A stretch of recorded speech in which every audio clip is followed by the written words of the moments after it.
Ladies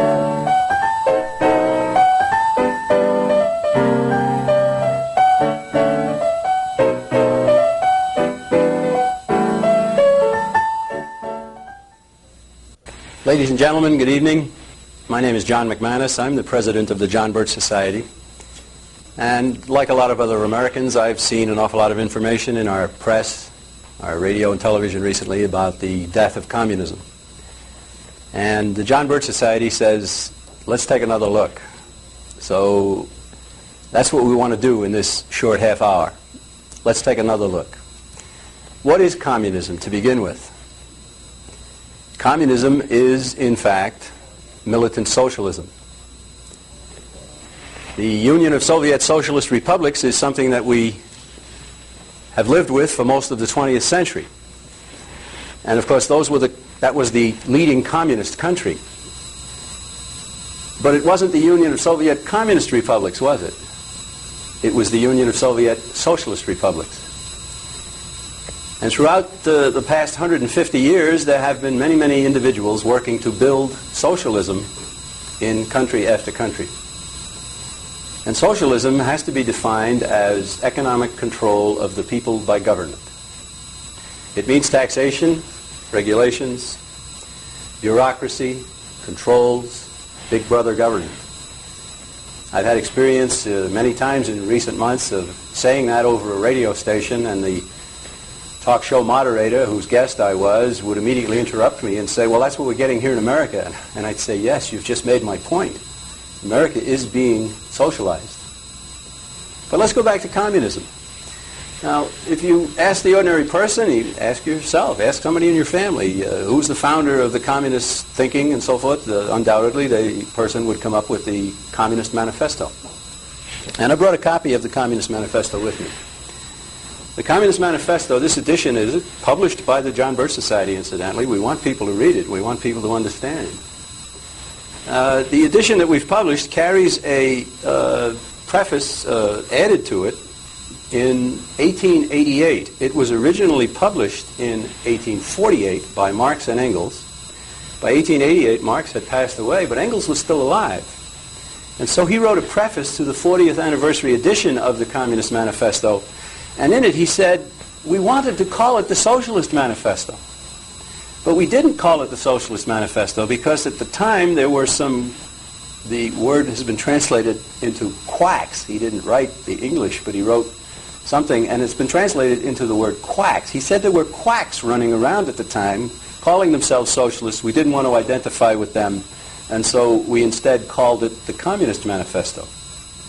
And the truth of the matter is that the Communist Manifesto, that was supposed to be called the Socialist Manifesto, has been the Bible of every communist and every socialist for 150 years.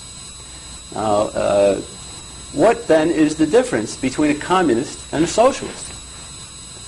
And it can be summed up in a very short little phrase, something I heard once, and I wish I could go back to the person I first heard it from and thank him for it, because it is so very useful, but I've forgotten where I got the phrase. It's not original with me, and it's simply this. A communist has never been anything but a socialist in a hurry. A communist is someone who wants to impose socialism with brute force, with military power, with police, with terror, with what we have come to know as communism. But a socialist wants very much to persuade the people into accepting the socialist idea, to allow the government to control. And so a communist and a socialist have the same goal, but they have different routes to the goal. Now, if a communist decides to stop calling himself a communist and instead just calls himself a socialist, there is no reason whatsoever to run up the victory flag. And this is what has happened in Eastern Europe and in what used to be the Soviet Union itself. The communists have stopped calling themselves communists and are now simply calling themselves socialists. Some of them are calling themselves market economy backers, people who want a market economy. What they don't tell you is they want a controlled market economy, which is another form of socialism. Socialism, once again, economic control of the people by government. It means taxation, regulations, controls, bureaucracy, and big brother government. And ladies and gentlemen, our country is being converted into a socialist nation. The John Birch Society says, hey, Americans, wake up. Don't let it happen.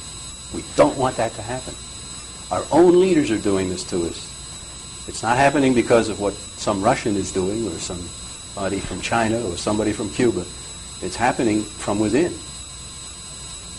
Now, the Communist Manifesto, published in 1848, has been the Bible. I use that phrase without intending any slur on Holy Scripture, certainly. The Communist Manifesto is pretty blunt. It tells you exactly what it wants. In a word, you reproach us with intending to do away with your property. Precisely so. That is just what we intend. Do away with private property. It's fundamentally a core. Here, the Communist Manifesto, and I'm quoting now, abolition of the family. Replacing home education by social. They don't want parents to educate the children. They want the government to educate the children. The Communist Manifesto explicitly attacks homeschooling. The Communist Manifesto here attacks bourgeois marriage. The communists are further reproached, they say themselves, with desiring to abolish countries and nationalities. Over here they say the communism abolishes eternal truths, religion, morality, and acts in contradiction to all past human experience. Well, that's certainly true, and we know all that. But everything that I have just said is happening in America. Everything. Now we get down to a very interesting part of the Communist Manifesto here, and if we can zoom in on the camera, we can see here we've got the 10 planks of communism. We've got the famous 10 planks. Implement these in any nation and you end up controlling the nation. Now what are they? Well, number 2 is the heavy progressive income tax. We got it. Number 5 is the Federal Reserve System. We got it. Number 10 is free education for all children in government schools. We got it. It's not free, however. We know that. The communists wanted all the children to go to their schools, the government schools. You see a tax on inheritance here. You see attention towards gaining control of the land. And you see almost every part of the Communist Manifesto already being implemented in the United States of America. Now, I want to get to what's happened in Europe, and I want to get to it by a very interesting quote right over here, and it says this. We have seen that the first step in the revolution is to win the battle of democracy. Karl Marx and Engels wanted democracy. Now, that's very interesting. It's very important, too, because the importance to us is the misinformation that has been given to the American people about our own nation. We are told over and over again that our country is a democracy. It's never been anything else but a democracy. And we hear it on the radio, we hear it on the television, we hear the president talking about it, we hear congressmen and senators and so forth, democracy, democracy, democracy. And yet, ladies and gentlemen, we pledge allegiance to the flag, we pledge to the Republic for which it stands. There is a difference. The difference between a republic and a democracy is fundamental to understanding our own country and also fundamental to understanding communism and socialism. Let's get into it very briefly. Democracy comes from the Greek, and it means the people to rule. 2 Greek words, demos and kratia, and the people to rule. When more people want something than not, democracy prevails.